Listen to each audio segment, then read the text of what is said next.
Jatanras Polda Sumsel berhasil menangkap pelaku maling baterai tower provider yang beraksi lintas provinsi, di antaranya Sumsel, Bengkulu, serta Jambi. Dari 43 TKP, pelaku berhasil meraup hasil kejahatan hampir 1 miliar rupiah.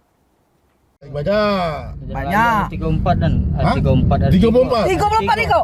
Macam baik. Aja, sinyal sana hilang. Inilah Dio Ari J. Prianto alias Ari, warga perumahan Ashar Kenten Banyuasin yang ditangkap anggota unit 2 Jatanras Polda Sumsel karena sudah maling baterai tower provider. Sebelumnya, polisi sudah menangkap 2 pelaku lainnya. Juru aksinya pelaku bersama kedua kawannya menggasak baterai tower di 43 TKP yang tersebar di Sumsel, Bengkulu, sama Jambi. Terakhir, pelaku beraksi di tower desa Talang Bulang, Kecamatan Talang Ubi, Kabupaten Pali. Pelaku masuk ke tower dengan mengerusak gembok pagar, kemudian nyentak baterai tower tersebut. Dari hasil pemeriksaan dan penyidikan yang dilakukan oleh Subdit Jatanras, di mana pelaku ini adalah jaringan yang sudah melakukan operasinya di 3 provinsi, yaitu Provinsi Jambi, kemudian Provinsi Bengkulu, dan Sumatera Selatan.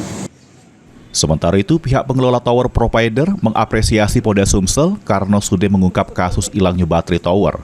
Sebagai korban, pengelola tower tersebut minta untuk mengatensi kasus ini karena dinilai sudah merugi ke pelanggan juru make akses internet.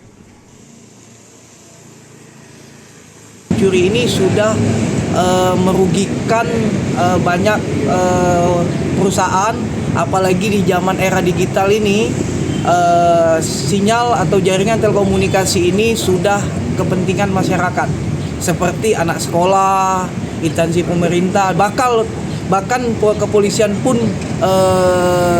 memakai jaringan telekomunikasi. Maini Tesangkoari sudah ditahan di sel tahanan Polda Sumsel untuk proses hukum lebih lanjut.